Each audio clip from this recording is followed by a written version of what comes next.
Betty Broderick. The shocking revenge murder that stunned America, true crime documentary. Before we dive in, kindly hit the subscribe button and let us know where you are watching from in the comment. San Diego, 1965. The sun was bright, the future brighter. Betty Broderick was young, beautiful, and full of hope. She had just married Dan Broderick, a rising medical student. He was charming, driven, ambitious. She believed in him, believed in the dream. Together, they would build a perfect life. And for a while, they did. Betty supported Dan through school. First medical school, then law school. She worked multiple jobs, taught, sold Tupperware, raised their children. She sacrificed everything so he could chase his dreams, and chase them he did. Dan became a successful malpractice attorney, wealthy, respected. They moved into a beautiful home in La Jolla. For kids, designer clothes, country club life.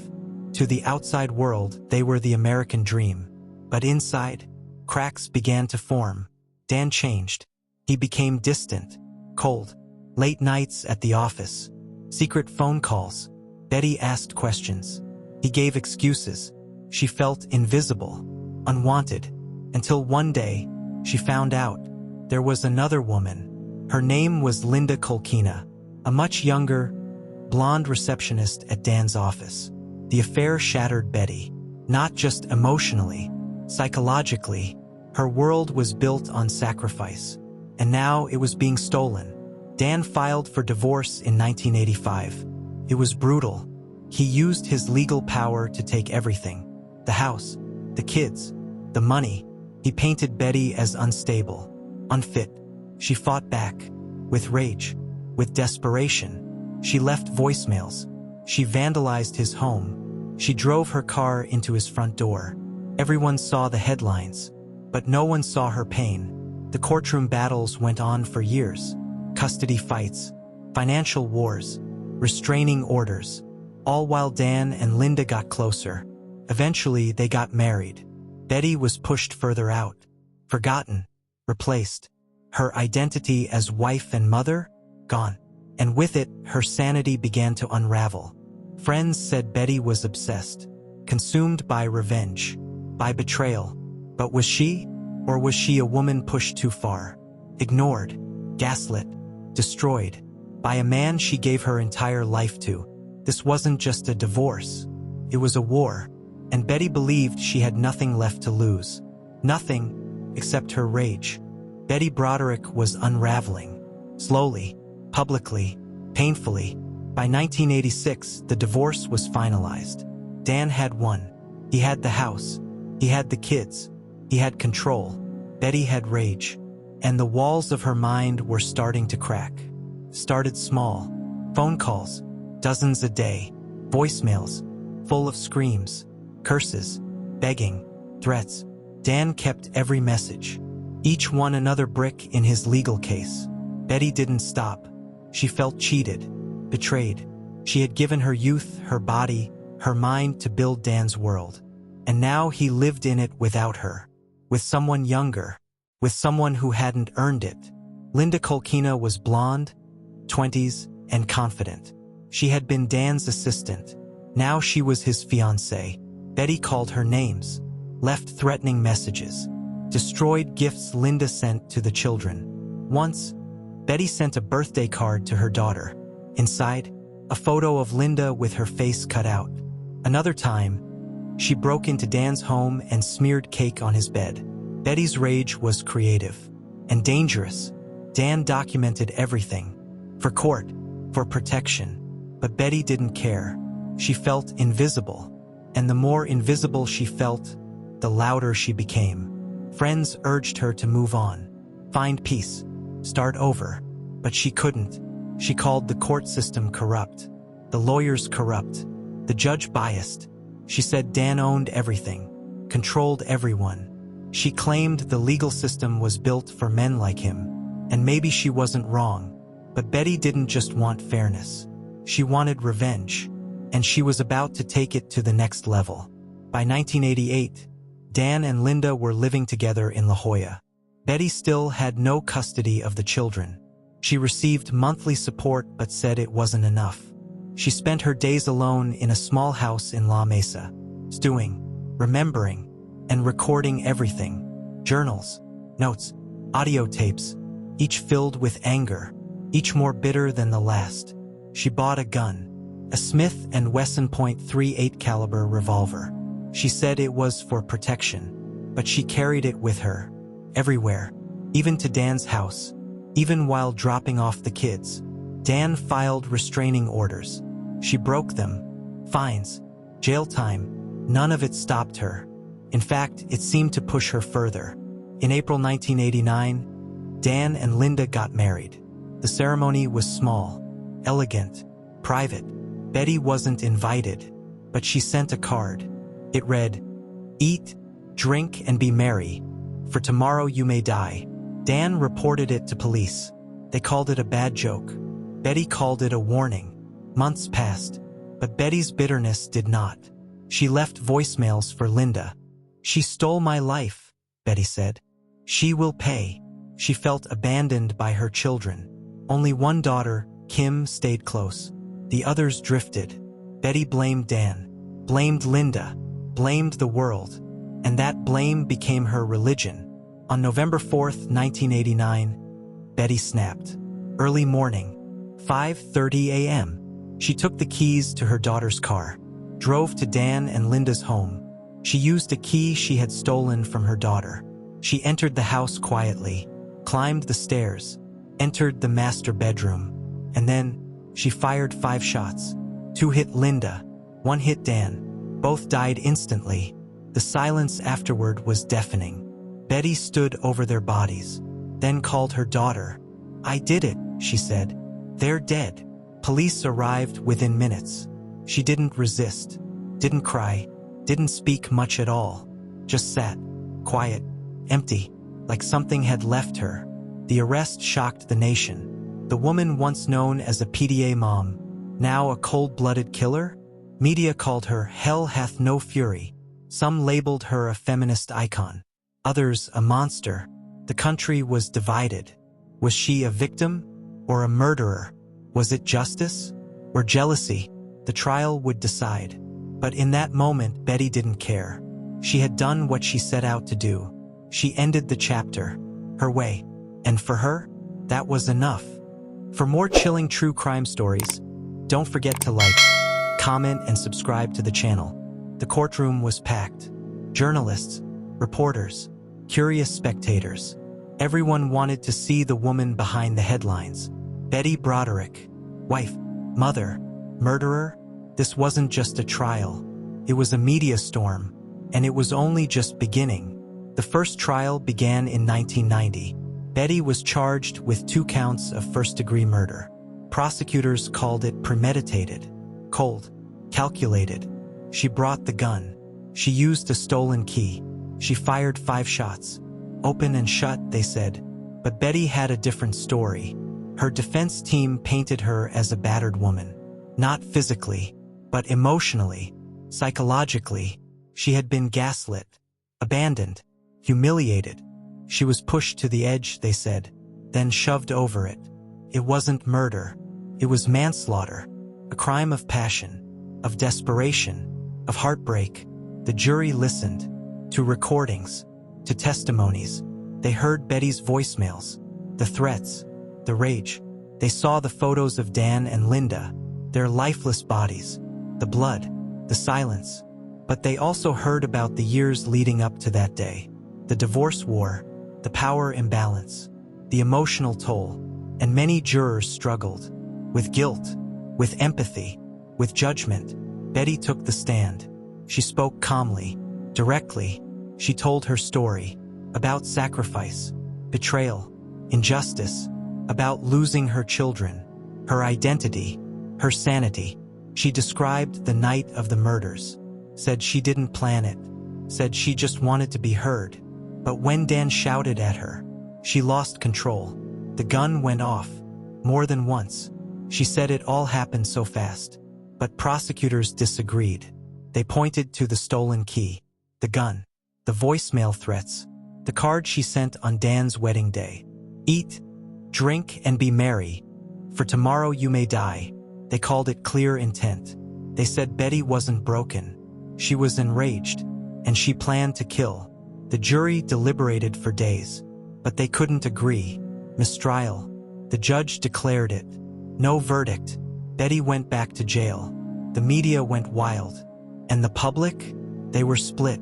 Some called her a symbol of female rage. Others called her a narcissist. Everyone had an opinion. The second trial began in 1991. Same charges, same arguments. But this time, the atmosphere was different. Colder, sharper. The prosecution was more aggressive. The defense more emotional. And Betty? Still unremorseful. She claimed she never meant to kill. But she never said, "I'm sorry." Not to Dan's family, not to Linda's. And that silence echoed. Her children testified. They were divided. Some begged for leniency. Others asked the court to hold her accountable. One daughter said, "She was our mother, but she ruined our lives." The pain ran deep. The wounds weren't just Dan's and Linda's. The children were caught in the middle, still grieving, still torn, still trying to understand how love turned so toxic. The second jury didn't need long.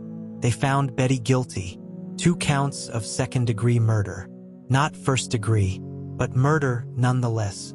The judge sentenced her to 32 years to life. She showed no emotion, just stared, as if the story had already ended in her mind. The media frenzy faded, but the debates did not.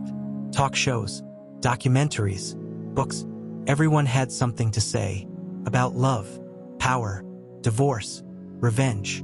Was Betty a victim of a broken system, or a villain who refused to let go?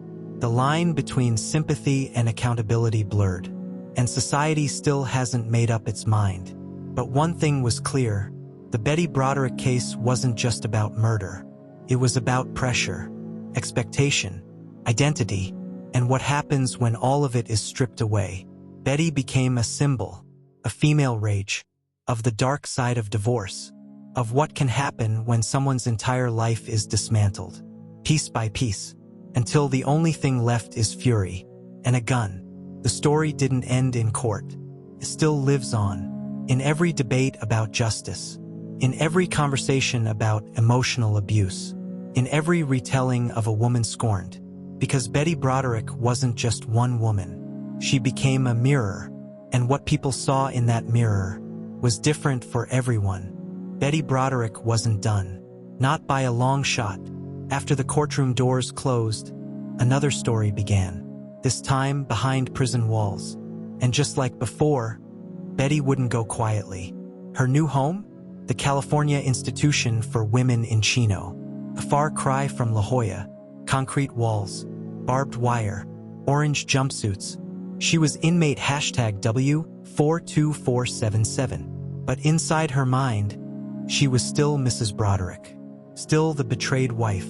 Still the woman wronged. And she carried that story like a shield. Everywhere. Prison life didn't silence Betty. She gave interviews, TV specials, magazine spreads, long letters to reporters. She defended herself. Again and again. Said she wasn't a danger. Said Dan pushed her too far. Said Linda stole her life. Her tone? Controlled, but cold. The same fury beneath the surface. Still smoldering. Fellow inmates had mixed reactions. Some respected her. Others feared her.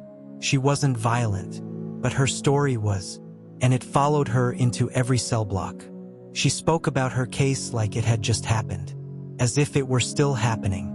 She never apologized. Not really. Not in words.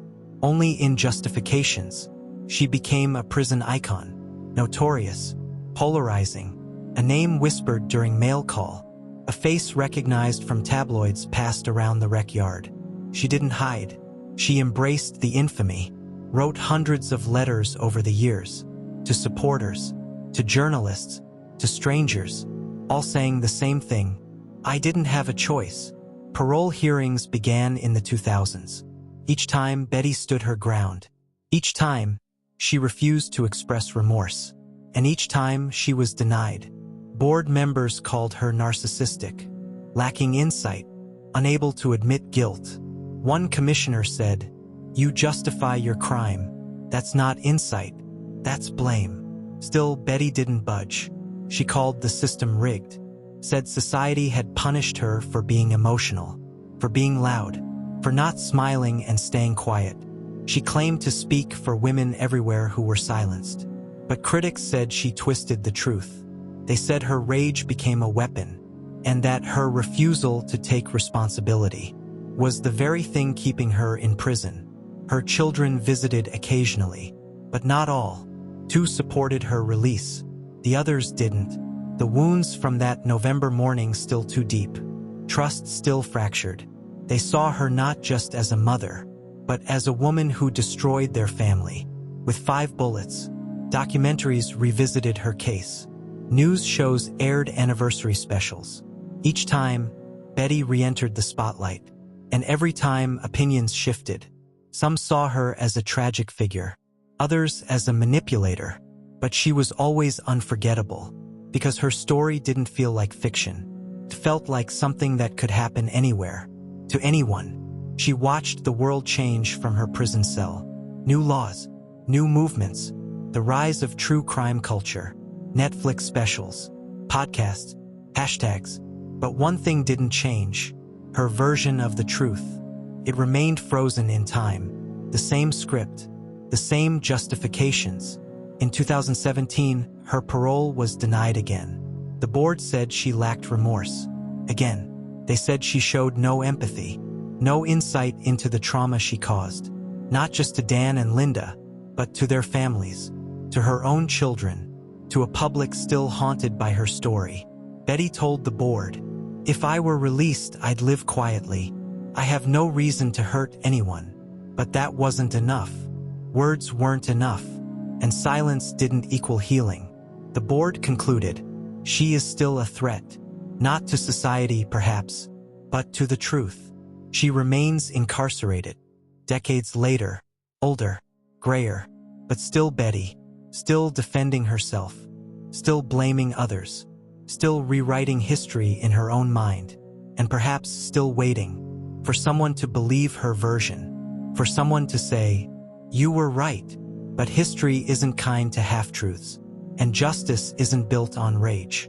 And as the years pass, Betty Broderick becomes less of a person, more of a symbol, of a woman who chose revenge over resilience, who lost everything, including herself, and who now lives with that choice every single day. Time moves on. People forget headlines, but not this one, not Betty Broderick. Her name lives on, in whispers, in reruns, in debate. 3 decades later, she's still a lightning rod, a symbol of rage, of betrayal, of consequences.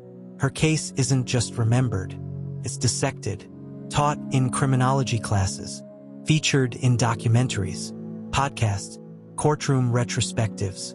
Because Betty Broderick wasn't just a woman scorned. She became something more. Some call her a victim of emotional abuse, the prototype for the woman society overlooked, a warning about what happens when trauma is ignored. Others say she's dangerous, manipulative, narcissistic, deadly. They say she had options, and she chose murder. But no matter where you stand, you can't look away. And maybe that's the legacy.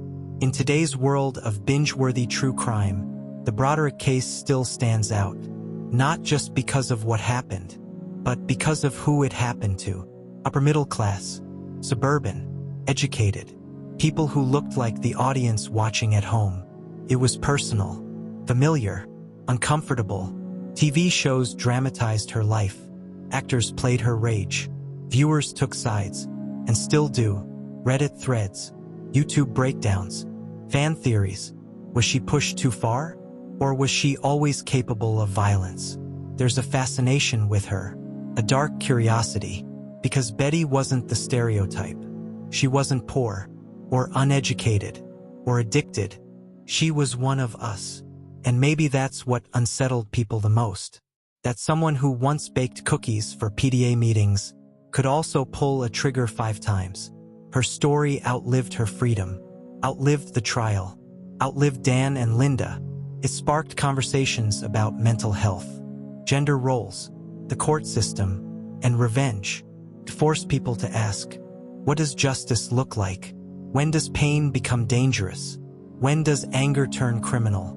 In interviews from prison, Betty often sounded the same, calm, measured, cold. She spoke with clarity, but without remorse. She always returned to her script.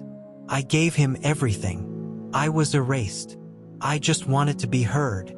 In 2021, Betty was again denied parole. The board said what they've said before. No insight, no remorse. She's now in her 70s, her hair grayer, her health fading, but her fire still burning. She still writes, still talks, still believes she was right. And maybe that's the part that haunts people. The lack of closure, the refusal to accept guilt. Because we want villains to be sorry, and victims to get justice. But life rarely works like that. And the Broderick case is proof.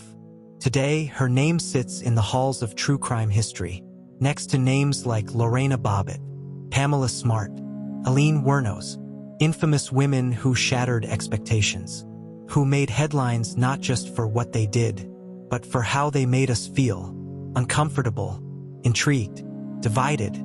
Dan and Linda are gone. Their families still grieve. Their children still carry the weight.